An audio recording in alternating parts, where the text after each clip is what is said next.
Hello everyone, I am Shivani Trivedi from ABS Engineering College, Ghaziabad. Today in this lecture, we are going to discuss about switching techniques from Unit 1. So in this video, I am going to cover what is switching, basically what do you mean by switching, what are the switching techniques. And switching techniques we will discuss in detail about circuit switching, packet switching, switching. So what is basically switching? You know what is network? Network is basically a set of connected devices. So whenever we need to connect multiple devices, we have the problem ki how to connect them, whether we have to connect them point to point or we have to connect them multi-point connection. Then for point to point connection, we can use any topology that I have discussed in the previous video, like mesh topology, star topology, but it is impractical. Impractically, it is wasteful. So, because number of cabling required more and infrastructure is not cost efficient. So after that, if I want to connect it in multi point, अगर मैं multi point connection भी लूँ तो उसमें अगर मैं बस और रिंग टोपोलॉजी की तरफ जाऊं तो वहां भी डिस्टेंसेस जो डिस्टेंस है डिवाइस और के बीच में device and total number of devices की अगर हम डिस्टेंस देखें तो काफी ज्यादा बढ़ जाती है तो दैट इज ऑल्सो वेस्टफुल और impractical so switching is the better solution to for connection between the multiple devices. What is a switch network? You can basically see here switch network consists of a series of interlinked node called switches. Switches basically are a device which is capable of creating temporary connection between two or more devices linked to the switches. For example, in the switch network, some of these nodes are connected to the end system. End system can be any computer or telephone or anything. Rest others are used for routing purposes. So you can see in this diagram that the end systems are A, B, C, D. These are the end system. These all are when problem हमारी यही थी कि हम multiple devices को कैसे connect करें तो उसी के लिए स्विचिंग आया है. तो A to F, A B C D E F G H I J, these all are your end system, and rest are your switches. One, two. This is a symbol of switch. This is a symbol of switch. These are the switches. Switches has four link, multiple link. Say there are for five links. There are multiple link of the switches. So there are five switches. So in the switch network, there are some nodes which can be any computer, any telephone, or anything. And rest other are the switches which is used for the routing purposes. So what are the types of switching techniques? So basically, traditionally, three methods are there: circuit switching, packet switching, and message switching. Most commonly हम लोग आज की date में circuit और packet switching का ज्यादा use कर रहे हैं. मैसेज स्विचिंग पहले यूज होती थी, अब ये फेज्ड आउट हो चुकी है, बट स्टिल कुछ नेटवर्किंग एप्लीकेशंस में इसका, जैसे ईमेल की मैं बात करूं तो वहां पे मैसेज स्विचिंग का यूज हो रहा है. Packet switching is further divided into datagram switching and virtual circuit switching, जिसको हम आप सभी को एक एक को डिटेल में लेंगे. मैं आपको वर्चुअल सर्किट में पढ़ाऊंगी कि ये बेसिकली इट इज एन ये दोनों का एडवांटेज लेके चलता है. हर चीज के प्रोज एंड कॉन्स होते हैं, तो सर्किट स्विचिंग के भी कुछ प्रोज एंड कॉन्स थे, डेटाग्राम नेटवर्क के भी कुछ प्रोज एंड कॉन्स थे. तो दोनों के एडवांटेज को मिला के आपका वर्चुअल सर्किट स्विचिंग आया था. First of all, we will discuss about circuit switching technique. Circuit switch network is basically made up of a set of switches which is connected by a physical link in which each link is divided into n channels. जैसे आप यहाँ पे देखोगे n की value 3 दिखेगी. जैसे यहाँ पे क्या है, आपने देखा यहाँ पे दो नोड लिए, मैंने जस्ट समझाने के लिए दो नोड लिए A और B, A और M. ठीक है, तो यहाँ पे चार स्विचेस है, चार स्विचेस हैं. और हर एक स्विच के कितने लिंक्स हैं, हर एक स्विच मतलब फोर लिंक्स हैं. और उनको मैंने टीडीएम या एफडीएम की हेल्प से मैंने उसको, उन्हीं लिंक को हमने क्या करा है, एक लिंक में कन्वर्ट किया है. ठीक है, तो यहाँ पे क्या किया है, ईच लिंक इज डिवाइडेड, हर एक लिंक को मैंने डिवाइड किया है एन में बाय यूजिंग एफडीएम और टीडीएम. यहाँ पे एन की वैल्यू आप देख सकते हो 3 है. हर एक स्विच के लिए एन की वैल्यू यहाँ पे 3 है. तो यहाँ पे क्या किया, जैसे हर एक स्विच के कितने वो थे, मल्टीपल लिंक, 4 लिंक थे, और हर एक लिंक को मैंने किसमें, टीडीएम और एफडीएम की हेल्प से मैंने मल्टीप्लेक्सिंग करी है, और उसकी हेल्प से मैंने इसको यहाँ पे 3 लिंक में डिवाइड किया है। तो you can see there as a trivial circuit switch network with 4 switches, यहाँ पे 4 स्विच है, और हर एक स्विच के and 4 links, and each link is divided into N, where यहाँ पे जिसपे एन की वैल्यू यहाँ पे कितनी है, 3 है, और मतलब मैंने हर एक लिंक को 3 चैनल्स में डिवाइडेड किया है बाय यूजिंग एफडीएम और टीडीएम। टीडीएम और एफडीएम हम मल्टीप्लेक्सिंग वाले लेक्चर में ऑलरेडी पढ़ चुके हैं, कैसे हम डिवीजन करते हैं। तो यहाँ पे स्विचेस के हर एक लिंक को मैंने डिवाइड किया है 3 चैनल्स में बाय यूजिंग एफडीएम और टीडीएम। तो सर्किट स्विचिंग में होता क्या है बेसिकली, यहाँ आप देख सकते हो, ये एक एग्जांपल देख सकते हो, सर्किट स्विच नेटवर्क का एक एग्जांपल देख सकते हो, जिसमें आपको यहाँ पे सर्किट, यहाँ पे 8 टेलीफोन है, स्मॉल एरिया में 8 टेलीफोन है, और टेलीफोन नेटवर्क कैसे कनेक्टेड है, कम्युनिकेशन यहाँ पे हो रहा है 4 किलोहर्ट्ज, ये देखो 4 किलोहर्ट्ज वॉइस चैनल की हेल्प से। और मैंने फिर हर एक लिंक को मैंने यहाँ पे एफडीएम की हेल्प से, यहाँ पे एफडीएम लग रहा है, देखो यहाँ पे एफडीएम की हेल्प से मैंने यहाँ पे हर एक लिंक को डिवाइड किया है, इस तरीके से डिवाइड किया है कि मैक्सिमम यहाँ पे दो मैक्सिमम यहाँ पे एफडीएम की हेल्प से मैक्सिमम मैं 2 वॉइस चैनल को कनेक्ट कर सकूं, तभी यहाँ पे 4 से आपकी फ्रीक्वेंसी कितनी हो गई, यहाँ पे 8 हो गई है, 8 किलोहर्ट्ज। तो मैंने एफडीएम की हेल्प से यहाँ पे हर एक लिंक को मैक्सिमम 2 वॉइस चैनल में इस तरीके से मल्टीप्लेक्स किया है, इस तरीके से मल्टीप्लेक्स किया है कि आपकी 4 किलोहर्ट्ज से कितनी फ्रीक्वेंसी हो गई, 8 किलोहर्ट्ज। अब यहाँ पे आप देख सकते हो सर्किट स्विच नेटवर्क किस तरीके से बना, कैसे आपका टेलीफोन नंबर 1 है which is connected to telephone number 7, telephone number 2 is connected to telephone number 5. Telephone number 3 is connected to telephone number 8 and telephone number 4 is connected to telephone number 6. है ना, this situation में change when the connection में are new connection are made, ये change हो सकता है। तो बाकी स्विच है जो पूरे कनेक्शन को कंट्रोल कर रहा है यहाँ पे। नेक्स्ट डायग्राम में आप देख सकते हो, यहाँ पे कोई 2 ऑफिसेज है एट द रिमोट लोकेशन, दो कोई प्राइवेट कंपनी है, वो आपस में किस तरीके से कनेक्टेड है, using the T1 lease line, इस लाइन के थ्रू कनेक्टेड है। कोई रिमोट लोकेशन पे 2 ऑफिसेज है, दोनों के कंप्यूटर किस तरीके से कनेक्टेड है। अब यहाँ पे मैंने स्विच का यूज किया है 4x8 स्विच का, जिसमें आपके 4 इनपुट पोर्ट है, 8 आउटपुट पोर्ट है, 8 आउटपुट पोर्ट है। अब 8 आउटपुट पोर्ट में से मैंने 4 आउटपुट पोर्ट को मैंने इस तरीके से यूज किया कि वो आपस में बैक वापस ही उन्हीं सिस्टम से कनेक्टेड है। इसका मतलब कि ये है कि क्या बोलते हैं, वापस से मैंने उन 4 आउटपुट पोर्ट को फोल्ड कर दिया ताकि आपस में ये कंप्यूटर भी, सेम ऑफिस के कंप्यूटर भी आपस में कम्युनिकेट कर सके। सेम काम मैंने इस ऑफिस में भी किया है कि मैंने 4 आउटपुट पोर्ट को वापस से मैंने फोल्ड आउट कर दिया। इसका मतलब कि ये सेम ऑफिस के कंप्यूटर भी आपस में कम्युनिकेट कर सके। और बाकी बचे 4 आउटपुट पोर्ट को मैंने क्या किया, मैंने बाकी 4 आउटपुट पोर्ट मैंने यहाँ पे दोनों रिमोट लोकेशन में जो कंपनीज हैं वो आपस में कनेक्ट कर सके, दोनों ऑफिस आपस में कम्युनिकेट कर सके, उसके लिए बाकी बचे मैंने 4 आउटपुट पोर्ट उसके लिए रखे। तो ये डायग्राम इस सिचुएशन को समझा रहा है। अब हम देखते हैं कि सर्किट स्विचिंग में बेसिकली होता क्या है। सर्किट स्विचिंग में बेसिकली यहाँ पे रिसोर्स का रिजर्वेशन होता है, रिसोर्स रिजर्वेशन का ये मतलब है कि यहाँ पे हम लोग बैंडविथ रिजर्व कर रहे हैं, यहाँ पे हम लोग चैनल पूरा रिजर्व कर रहे हैं, चैनल की बैंडविथ रिजर्व कर रहे हैं, स्विचेस स्विचेस रिजर्व कर रहे हैं, स्विचेस का प्रोसेसिंग टाइम रिजर्व कर रहे हैं, स्विचेस के बफर को रिजर्व कर रहे हैं, बहुत सारे रिसोर्सेस यहाँ पे हम रिजर्व करते हैं। तो यहाँ पे 3 फेज होते हैं आपके, setup phase, data transfer phase, tear down phase. अब बेसिकली सेटअप फेज में होता क्या है, तो मैं आपको प्रीवियस वाले डायग्राम से समझाऊं। सपोज मुझे ए टू एम डेटा सेंड करना है by using circuit switching technique. तो सबसे पहले क्या होगा, ए से एम एक सेटअप रिक्वेस्ट पैकेट जाएगा, किसको, एम को, पहले पूछ तो नहीं कि एम अवेलेबल है या नहीं है, तो सेटअप रिक्वेस्ट पैकेट जाएगा। ठीक है, उसमें क्या क्या होगा, उसमें एक तो जिस पाथ को फॉलो करना है उनका एड्रेस होगा। ठीक है, स्विच 1 का एड्रेस, स्विच 4 का, स्विच 3 का एड्रेस, और स्विच नंबर एम का।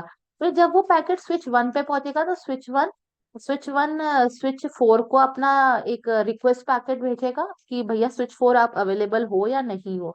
ऐसे ही स्विच 4 स्विच 3 को अपना रिक्वेस्ट पैकेट भेजेगा। तो इस तरीके से एक डेडिकेटेड पाथ आपका बनेगा। कब बनेगा? जब एम एक एक्नॉलेजमेंट पैकेट, जैसे रिक्वेस्ट पैकेट आया था ये से, वैसे एम अब एक्नॉलेजमेंट पैकेट भेजेगा, सेम वही पैटर्न फॉलो करके ए को।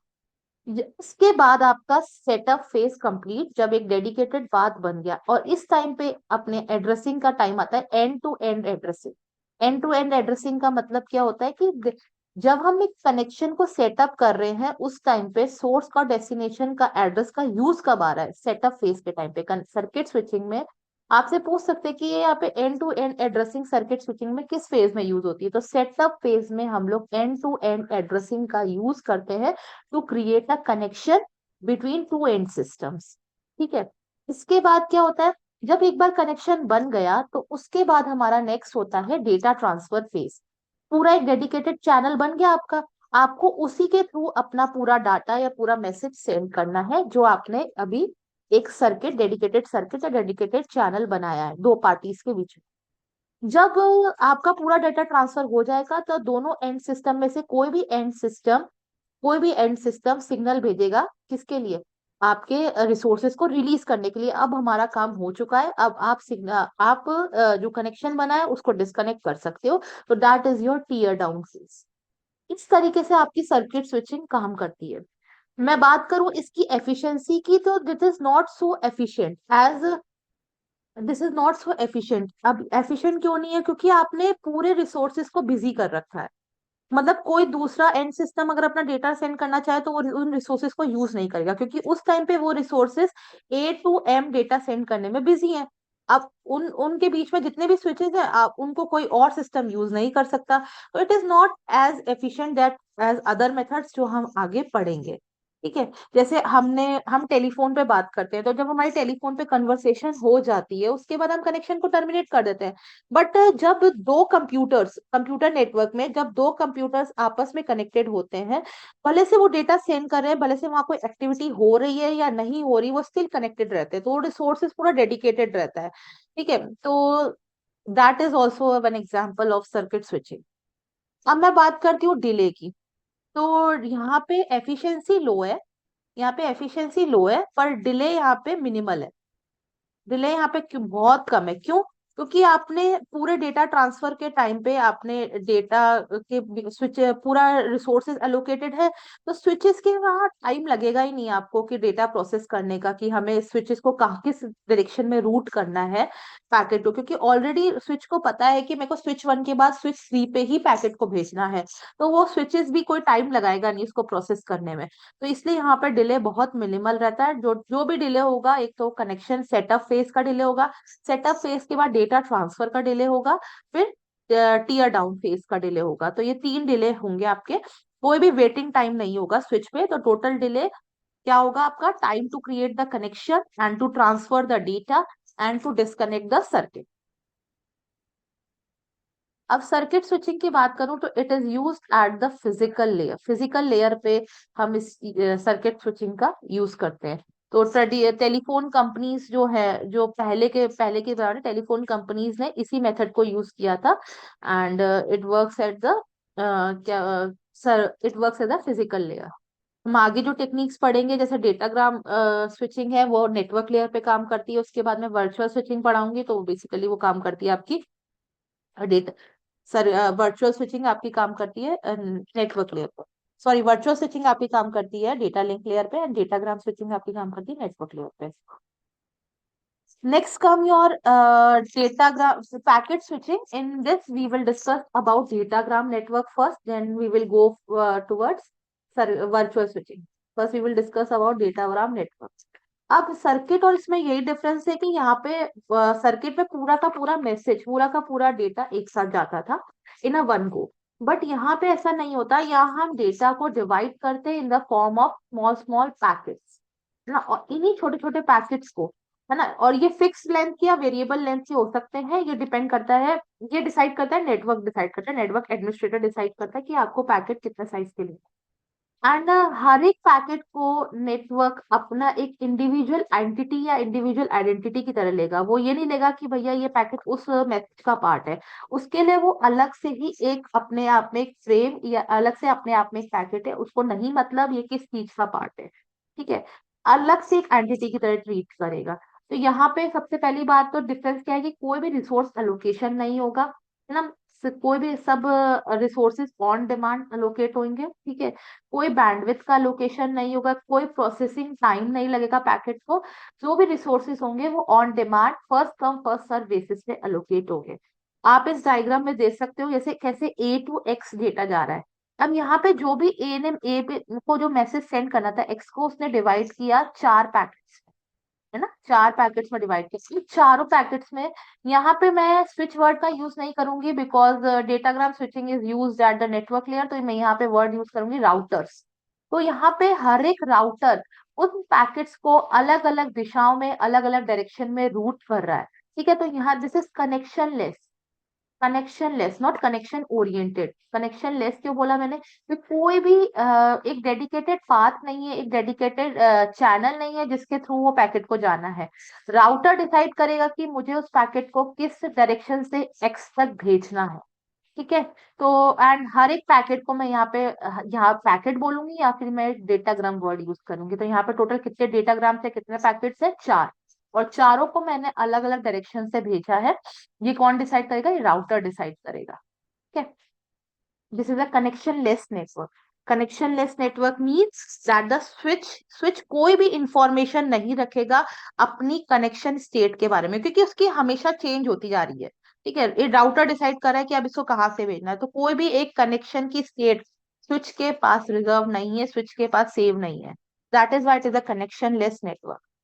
अब राउटर कैसे स्विच कर रहा है पैकेट को कि उसको इसी डायरेक्शन में जाना है, तो हर एक राउटर के पास एक राउटिंग टेबल होती है, जिस राउटिंग टेबल में डेस्टिनेशन एड्रेस होता है, ठीक है। सारे डेस्टिनेशन ये लर्निंग प्रोसेस से बनती है, राउटर्स लर्निंग प्रोसेस के लिए आप आगे की यूनिट में देखेंगे कि राउटिंग टेबल बनती कैसे है, ठीक है। तो डेस्टिनेशन एड्रेस बेस एक राउटिंग टेबल होती है कि अगर किसी पैकेट का डेस्टिनेशन एड्रेस ये है तो मुझे इस वाले पोर्ट से, राउटर के इस वाले पोर्ट से इसको आउट करना है। तो ये राउटिंग टेबल हर एक राउटर के पास होती है और इसके थ्रू पैकेट आपका राउट होता है। अब ये डेस्टिनेशन एड्रेस होता का है हर एक पैकेट के हेडर में, हर एक पैकेट के हेडर में आपका ये डेस्टिनेशन एड्रेस होता है। और ये पूरी जर्नी जब तक वो डेस्टिनेशन के पास नहीं पहुंच जाता वो पैकेट, पूरी की पूरी जर्नी में ये डेस्टिनेशन एड्रेस आपका सेम रहेगा, ये चेंज नहीं होगा। आप आगे की स्विचिंग टेक्निक में पढ़ोगे, मैं आगे पढ़ाऊंगी जब वर्चुअल स्विचिंग, उसमें वो चीज चेंज होती है। बट डेटाग्राम स्विचिंग में या पैकेट स्विचिंग में ऐसा नहीं होता है। यहाँ पे जो डेस्टिनेशन एड्रेस होगा ये एंटायर जर्नी में सेम रहेगा। एफिशिएंसी की बात करूं तो डेटाग्राम नेटवर्क की एफिशिएंसी सर्किट स्विचिंग से बेटर है। क्यों बेटर है, ये आपको खुद ही समझ आ गया होगा कि यहाँ पे हमने रिसोर्सेज को ऑन डिमांड एलोकेट किया है, पूरे टाइम के लिए मैंने रिजर्व नहीं किए रिसोर्सेज। तो यहाँ पे क्या होगा कि मतलब कोई भी डिले, एफिशिएंसी, अगर किसी सोर्स को कोई पैकेट भेजना है तो कुछ ही माइन्यूट से सेकंड का डिले होगा, ठीक है। लेकिन एफिशिएंसी काफी अच्छी होगी। एफिशिएंसी वहां पे लो थी सर्किट स्विचिंग में, यहाँ पे एफिशिएंसी क्यों अच्छी होगी, क्योंकि यहाँ पे कोई डेडिकेटेड चैनल नहीं है। अगर मान लो इस पाथ के थ्रू एक पैकेट गया है और दूसरा वाला पाथ फ्री है, तो आप दूसरा पैकेट उसके उसके थ्रू भेज दीजिए। बल्कि उसमें क्या होता था सर्किट स्विचिंग में कि पूरा का पूरा पाथ आपने एक रिजर्व कर रखा है, कोई दूसरा स्टेशन उसको, कोई दूसरा नोड उसको यूज ही नहीं कर सकती है, ठीक है। तो दिस एफिशिएंसी डेटाग्राम की काफी बेटर है सर्किट स्विचिंग के कंपैरिजन में। डिले की बात करूँ तो हाँ, यहाँ डिले होगा। डिले क्यों होगा, क्योंकि राउटर्स को पे थोड़ा सा डिले होगा, क्योंकि राउटर्स को एट लास्ट अपनी प्रोसेसिंग करनी पड़ेगी by seeing the routing table. Routing table को देख के ही वो प्रोसेस कर पाएगा कि हाँ भैया मुझे इसको किस पोर्ट से बाहर निकालना है। तो वहां थोड़ा बहुत डिले यहाँ पे होगा इन कंपैरिजन। अब ये डिले कितना होगा, तो आप इस डायग्राम से देख सकते हो, इस डायग्राम में ए टू बी नोड के बीच में दो राउटर्स है। तो यहाँ पे डिले क्या हुआ, टोटल डिले इक्वल्स टू, ना तो यहाँ पे कोई सेटअप टाइम है ना कोई यहाँ पे टीयर डाउन टाइम है। तो यहाँ पे डिले होगा आपका थ्री टाइम, इस डायग्राम के according three times of transmission time, ये देख सकते हो आप, ये ट्रांसमिशन टाइम है। ठीक है, 3 बार ट्रांसमिशन टाइम प्लस 3 बार प्रोपेगेशन टाइम एंड 2 बार वेटिंग टाइम। ये वेटिंग टाइम दिख रहा है आपको, ये वेटिंग टाइम और ये वाला वेटिंग टाइम। वेटिंग टाइम क्यों? क्योंकि जब आपका पैकेट इस वाले राउटर पे आएगा तो वो कुछ टाइम लेगा, कुछ वेटिंग टाइम लेगा, कुछ डिले लेगा, कि वो देख सके कि हाँ भैया, अपने राउटिंग टेबल से चेक कर सके कि मुझे इसको किस पोर्ट से बाहर निकालना है। ठीक है, तो 3 time. I hope you all know what is the difference between transmission time and packet propagation delay. A से बी अगर मुझे डेटा भेजना है तो एक पैकेट को ट्रांसमिशन लाइन पे लाने में कितना समय लगता है, that is your transmission time. And जब वो ट्रांसमिशन टाइम पे आ जाता है तो लास्ट बिट, ये लास्ट बिट को जहां डेस्टिनेशन तक पहुंचने में कितना टाइम लगता है, that is your propagation time. तो I hope you all know what is transmission. There's a difference between transmission time and propagation time. Students में मिसकंसेप्शन होता है कि दोनों टाइम सेम है, लेकिन डिफरेंस होता है दोनों में। तो क्या हुआ, 3 टाइम्स ऑफ ट्रांसमिशन टाइम, ये ट्रांसमिशन टाइम ये हो गया आपका। ठीक है, ये transmission time and propagation time, slope जो हो रहा है propagation time, and 2 times of waiting time, W1 W2। यहाँ पे कोई सेटअप टाइम नहीं है और कोई भी आपका टीयर डाउन टाइम नहीं। Next is your virtual circuit. Virtual circuit दोनों का क्रॉस है, दोनों का दोनों के एडवांटेज, क्योंकि कुछ खूबियां, कुछ एडवांटेज सर्किट में भी थे और कुछ आपके डेटाग्राम में भी थे, दोनों के कैरेक्टरिस्टिक्स को मिक्स किया है। जैसे सर्किट स्विचिंग में वहां पे सेटअप फेज था, टीयर डाउन फेज था। वहां पे सर्किट स्विचिंग में आप सेटअप फेज में रिसोर्सेज को अलोकेट करते थे, और डेटाग्राम में आप रिसोर्सेज को ऑन डिमांड अलोकेट करते थे। वहां डेटाग्राम में आप मैसेज को पूरे पैकेट्स में डिवाइड करते थे। सर्किट स्विचिंग में और क्या होता, सर्किट स्विचिंग में आपका जो पैकेट है वो एक ही पाथ, जो आपने पाथ स्टैब्लिश किया है वही फॉलो करता था। Virtual switching is normally, virtual switching दोनों के एडवांटेज को मिक्स करके बना है। और ये बता दूं, जैसे आपका डेटाग्राम हो गया, डेटाग्राम नेटवर्क किस लेयर पे था, नेटवर्क लेयर पे था। सर्किट आपका था फिजिकल लेयर पे। वैसे ही आपका वर्चुअल सर्किट होगा, वर्चुअल सर्किट होगा आपका डेटा लिंक लेयर पे। ठीक है, डेटा लिंक लेयर पे हम इसको इम्प्लीमेंट करते हैं। ठीक है, यहाँ पे ये आप देख सकते हो, यहाँ पे एक डायग्राम है जिसमें आपके 4 एंड सिस्टम है, ABCD, और बीच में ये येलो से आपको दिख रहे हैं, ये स्विचेस है। यहाँ पे मैं 2 एड्रेसिंग की बात करूंगी, global, global and local. Local is your virtual circuit identifier. अब ग्लोबल एड्रेसिंग की बात करूं तो global addressing is unique for whole the network. जब तक कि आपका डेटा डेस्टिनेशन तक पूरा ट्रांसफर हो नहीं हो जाता, ये ग्लोबल, ग्लोबल एड्रेस किसका होता है, सोर्स और डेस्टिनेशन का, सेंडर और रिसीवर का जो भी एड्रेस होता है, that is a global address which is unique in the scope of the network. जब तक कि पूरा डेटा आपका ट्रांसफर नहीं होता, ये चेंज नहीं होगा, ये सेम यूनिक ही रहेगा। जबकि मैं लोकल एड्रेस की बात करूं, that is your virtual circuit identifier. It is basically A small number, VCI is a small number, जो हर एक फ्रेम के साथ, जो भी हम फ्रेम भेज रहे हैं, क्योंकि मैं फ्रेम वर्ड यहाँ पे इसलिए यूज कर रही हूँ कि this networking is use at data link layer, while datagram network is use at network layer. तो यहाँ पे मैं फ्रेम वर्ड का यूज करूंगी। हर एक फ्रेम के साथ एक VCI अटैच होता है। VCI is a small number, ठीक है, तो VCI हर एक, और इसका स्कोप कितना होगा, स्विच तक ही होगा इसका। जैसे ही एक फ्रेम स्विच से पार होगा या स्विच से गो थ्रू होगा, वैसे ये VCI चेंज हो जाता है अकॉर्डिंग टू स्विचिंग टेबल। ठीक है, जैसे आप यहाँ पे देख सकते हो, virtual circuit identity, this is your local address. ये लोकल एड्रेस होता है, इसका स्कोप पूरा ग्लोबली नहीं होता है, इसका स्कोप होता है स्विच तक ही। जब भी कोई पैकेट स्विच के थ्रू गुजरेगा, तो ये अपना एक VCI के स्मॉल नंबर होता है, ये अपना नंबर तुरंत चेंज हो जाएगा अकॉर्डिंग, किसके अकॉर्डिंग, एक स्विच की बात आगे बताऊंगी, एक स्विचिंग टेबल होती है, उसके अकॉर्डिंग ये VCI चेंज हो जाता है। ठीक है, अब मैंने जैसा बताया था कि वर्चुअल सर्किट स्विचिंग ने दोनों स्विचिंग जो हमने पहले पढ़ी, दोनों की कैरेक्टरिस्टिक्स को इन्वॉल्व किया है, तो उसके अकॉर्डिंग यहाँ पे आपके, यहाँ भी आपके सेम 3 फेज होंगे, data transfer phase, setup phase and tear down phase.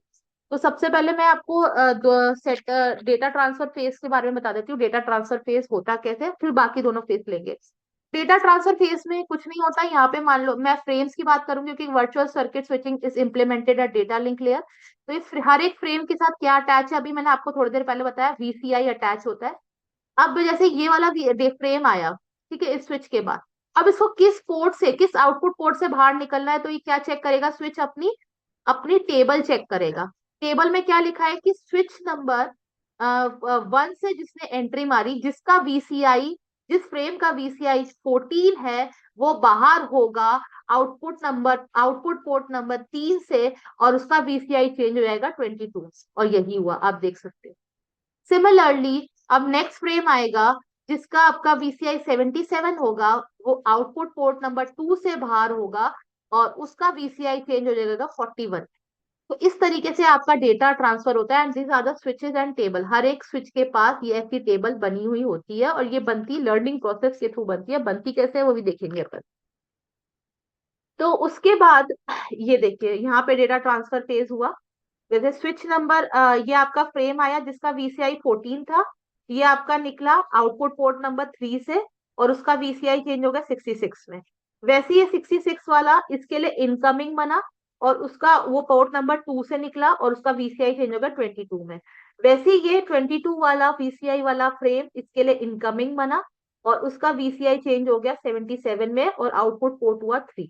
इस तरीके से आपका डेटा ट्रांसफर फेज होगा। पर डेटा ट्रांसफर फेज में पहले सेटअप फेज तो कर लो। तो सेटअप फेज में क्या होता है, दो चीज होती है। सेटअप रिक्वेस्ट, सेटअप रिक्वेस्ट होने के बाद आपका होगा एक्नॉलेजमेंट। तो पहले एक सेटअप रिक्वेस्ट फ्रेम, एक स्पेशल फ्रेम रिक्वेस्ट करने के लिए जाएगा कि भैया हम आप अपना पाथ तो स्टैब्लिश कर लो। तो ये पहले रिक्वेस्ट फ्रेम जा रहा है यहाँ से। जब रिक्वेस्ट फ्रेम जाता है तो रिक्वेस्ट फ्रेम में स्विच के पास ये टेबल बनती है कि पोर्ट नंबर 1 से गए, वीसीआई 14, और आउटपुट पोर्ट किससे बाहर निकले, 3 नंबर से फ्रेम बाहर निकले। अभी मुझे नहीं पता वो वीसीआई क्या होगा। ठीक है, अभी वीसीआई वाले पार्ट को मैंने ब्लैंक छोड़ रखा है। ठीक है, अभी नहीं पता मुझे। नेक्स्ट, यहाँ पे पोर्ट नंबर 1 से अंदर गए, वीसीआई अगर 66 होगा तो पोर्ट नंबर 2 से हम बाहर निकालेंगे। बाहर निकाल के वीसीआई क्या होगा मुझे नहीं पता। नेक्स्ट, ये फ्रेम अंदर 2 नंबर से अंदर गया। ठीक है, वीसीआई आपका हुआ 22, वीसीआई 22 होगा, और आउटगोइंग निकला 3 नंबर से। अभी मुझे नहीं पता वीसीआई नेक्स्ट क्या होगा, तो मैंने ब्लैंक छोड़ दिया। This is a setup request. ठीक है, उसके बाद क्या होगा कि जब अगर डेस्टिनेशन बी को एक्सेप्ट करना होगा कि हाँ भाई आप मुझे डेटा सेंड कर सकते हो, तो अब वो क्या करेगा, फ्रेम को एक वीसीआई अलोकेट कर देगा। जो इनकमिंग फ्रेम है उसको एक वीसीआई असाइन कर देगा। उसने वीसीआई असाइन करा 77। अब क्या होगा, ये 77 कहाँ लोकेट हो जाएगा, ये 77। अब क्या, अब हमारा क्या जा रहा है, सॉरी, अब हमारा क्या जा रहा है, एक्नॉलेजमेंट जा रहा है। तो जब बी ने एक्सेप्ट कर ली रिक्वेस्ट, उसके बाद एक्नॉलेजमेंट जा रहा है। एक्नॉलेजमेंट जाते टाइम क्या होता है कि वीसीआई हम अलोकेट कर देते हैं। वीसीआई अलोकेट कर दिया हमने एक्नॉलेजमेंट फ्रेम को। अब वीसीआई यहाँ पे जो हमने ब्लैंक स्पेस छोड़ी थी रिक्वेस्ट टाइम पे, अब यहाँ फिल कर देंगे। तभी मैंने आपको सेटअप रिक्वेस्ट पे ब्लैंक छोड़ा था। यहाँ 77 आ गया। ठीक है, अब ये इससे बाहर निकला। ठीक है, ये 77 यहाँ पे इसके लिए क्या बन जाएगा, तो ये जो ब्लैंक छोड़ी थी यहाँ 22 बन गया। अब यहाँ से बाहर क्या निकला, 66 निकला, और यहाँ पे 66 फिल कर दिया। ठीक है, इस तरीके से आपकी टेबल स्विचेस की पूरी कंप्लीट होती है in the setup and setup phase में, रिक्वेस्ट टाइम पे, एक्नॉलेजमेंट टाइम पे। अगर डेस्टिनेशन बी को एक्सेप्ट है कि आप एक फ्रेम भेज सकता है, तभी वो उसको जो सेटअप रिक्वेस्ट फ्रेम आएगा उसको वीसीआई असाइन करेगा। फिर एक्नॉलेजमेंट जाते टाइम पूरी टेबल आपकी वीसीआई जो आपने ब्लैंक छोड़े थे रिक्वेस्ट टाइम पे वो फिल होते जाएंगे। इसके बाद आपका डेटा ट्रांसफर फेज होगा। डेटा ट्रांसफर फेज मैं आपको ऑलरेडी बता चुकी हूँ। इस तरीके से आपका डेटा ट्रांसफर फेज होगा। और उसके बाद जब पूरे के पूरे फ्रेम सेंड हो जाएंगे बी को, उसके बाद एक स्पेशल फ्रेम जिसको बोलते हैं टीयर डाउन रिक्वेस्ट फ्रेम, वो डेस्टिनेशन बी भेजेगा। इसके बाद जितने भी आपने रिसोर्सेज अलोकेट करे वो सब के सब आपके रिलीज हो जाएंगे। आपकी सारी टेबल्स जो करस्पॉन्डिंग टेबल में जो एंट्री थी वो सब डिलीट हो जाएगी। एफिशिएंसी की बात करूं तो यहाँ पे रिसोर्स का रिजर्वेशन वर्चुअल स्विचिंग में सेटअप फेज पे है। ठीक है, सेटअप फेज पे हमने वर्चुअल स्विच सर्किट स्विचिंग में सेटअप फेज पे हमने रिसोर्स को अलोकेट किया है। और आप डेटा ट्रांसफर फेज पे ऑन डिमांड भी रिसोर्स को अलोकेट कर सकते हो। तो पहला केस बताओ, जब हमने सेटअप फेज पे रिसोर्सेज को अलोकेट किया है तब तो डिले सारे पैकेट के बीच में सेम होगा। बट डेटा ट्रांसफर फेज पे जब हम रिसोर्सेज को ऑन डिमांड अलोकेट करेंगे तो हर एक पैकेट के बीच में डिफरेंट डिफरेंट डिले होगा। और this is only the very big advantage of virtual circuit switching, that resources allocation is done on demand in the data transfer phase. जैसे आप किसी रेस्टोरेंट में जाते हो और फैमिली के साथ डिनर करने, तो रेस्टोरेंट ने मान लो एक्सेप्ट नहीं करा आपका रिजर्वेशन, क्योंकि उसने बोल दिया कि ऑन डिमांड ही आपको टेबल अलोकेट होगी। आप क्या करते हो, अपना टाइम सेव करने के लिए आप घर से ही फोन करके चलते हो, घर से ही फोन करके पता कर लेते हो, ताकि आपका फैमिली टाइम भी बचे और आपका एफर्ट्स भी बचे कि भैया आपको टेबल आपके पास फ्री है या नहीं है, ठीक है, तो कि आपको कितना वेट करना पड़ेगा। ठीक है, तो this is the only concept of virtual circuit switching. अगर मैं डिले की बात करूं, तो डिले यहाँ पे एक तो आपका data transfer delay is basically setup delay होगा यहाँ पे। मैंने आपको बताया सेटअप डिले, जिसमें आपका रिक्वेस्ट और एक्नॉलेजमेंट आएगा, उसके बाद आपका होगा डेटा ट्रांसफर का, है ना, डेटा ट्रांसफर का, और उसके बाद आपका होगा टीयर डाउन वाला डिले। ठीक है, टीयर डाउन डिले। तो आपका टोटल डिले क्या हो गया, total delay equals to 3 times of transmission time, 3 times of propagation time. वही सेम, बट यहाँ पे डिफरेंस क्या है, सेटअप डिले जो वहां पे डेटाग्राम में वेटिंग टाइम था, प्लस आपका टीयर डाउन डिले। ठीक है, तो आप यहाँ पे देख सकते हो, जैसे यहाँ पे सेटअप डिले हो गया, ये आपका सेटअप डिले, आपका यहाँ पे क्या बोलते हैं, रिक्वेस्ट फ्रेम गया, देन एक्नॉलेजमेंट आया, उसके बाद आपका ये हो गया टीयर डाउन डिले, और बीच में आपका हो गया transmission time plus propagation time delay. ठीक है, so this is the delay in the virtual circuit switching, and virtual circuit switching is implemented at the data link layer, while datagram switching is implemented at network layer, and circuit switching is implemented at physical layer. Okay. Next is the message switching. Message switching is basically implemented at application layer. इसमें क्या होता है कि यहाँ पे कोई path, dedicated path establish नहीं करना पड़ता। ये स्टोर एंड फॉरवर्ड टेक्निक पे काम करता है, या बोलूं हॉप टू हॉप नेटवर्क। यहाँ पे सेंडर और रिसीवर या सेंडर और डेस्टिनेशन के बीच में कोई डायरेक्ट कनेक्शन नहीं होता। आपका जो पूरा मैसेज है इंटरमीडिएटरी नोड्स के थ्रू पास होता है, और हर एक intermediary nodes store and forward technique पे काम करती है। मतलब वो अपने बफर में मैसेज को स्टोर करती है, और उसके बाद ही उसे किसी ऑप्टिमल पाथ पे उस मैसेज को फॉरवर्ड करती है। अब यहाँ पूरा message as a whole unit pass होता है। आप इस डायग्राम में देख सकते हो, जैसे यहाँ पे ये सारी N1 N2 N3 ये सब आपकी इंटरमीडिएटरी नोड है। अब यहाँ पे मैसेज वन पूरा का पूरा पास होगा। ठीक है, मैसेज वन पास हो रहा है, पहले N1 में थोड़ी देर रहेगा, स्टोर होगा, उसके बाद फॉरवर्ड होगा। तो यहाँ पे थोड़ा सा डिले जरूर है स्टोर एंड फॉरवर्ड की वजह से, but this is an efficient technique कि हम उसको किसी ऑप्टिमल पाथ से फॉलो करवा रहे हैं। तो यहाँ पे मैसेज स्विचिंग में 3 चीजें हैं। एक तो ट्रांसमिशन लिंक्स है, store and forward nodes, store and forward nodes जो स्विच नोड्स हैं बीच में इंटरमीडिएटरी नोड्स है, वो स्टोर एंड फॉरवर्ड टेक्निक्स पे काम करती है। एंड स्टेशन जैसे आपको दिख रहा है, एक मैसेज भेजा, ठीक है, इस नोड पे SW1 मतलब switch number 1 store and forward switch है ये, इस पे इसके बफर में स्टोर हुआ, फिर जाके आगे फॉरवर्ड हुआ, फिर इस पे भी स्टोर हुआ, फिर आगे फॉरवर्ड हुआ। इस तरीके से मैसेज स्विचिंग काम करती है। अब इसका एडवांटेज देखें, ठीक है, ये अब ज्यादातर यूज में नहीं आती है, but still some networking application like email services still इसका यूज कर रही है। ठीक है, message switching is able to store the message for which communication channel is not available. It help in reducing the traffic congestion in the networks.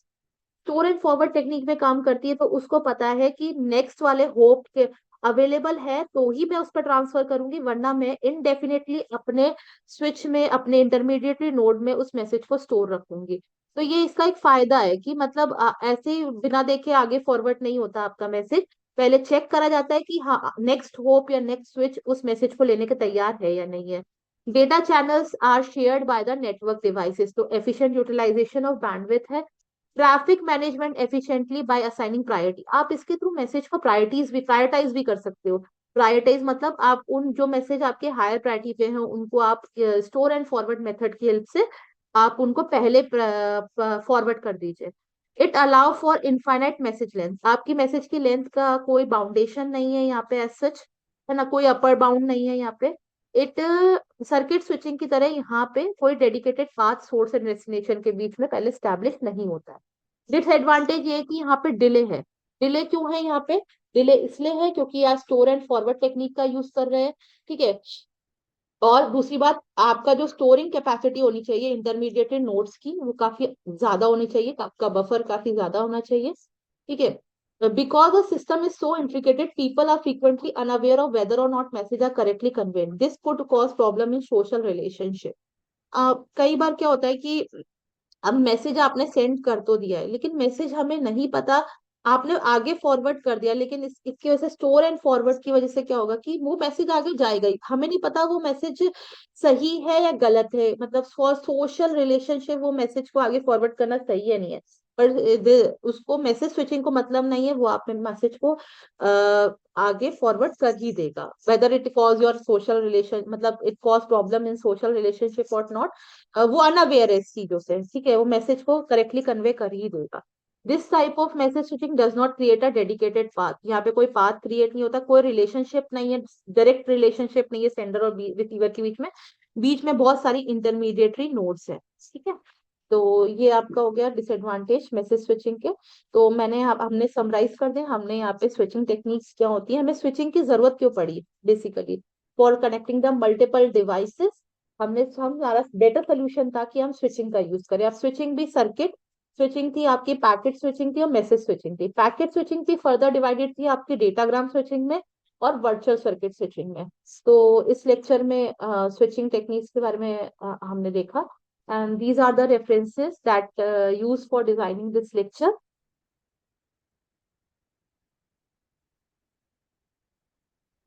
Thank you for listening this video patiently.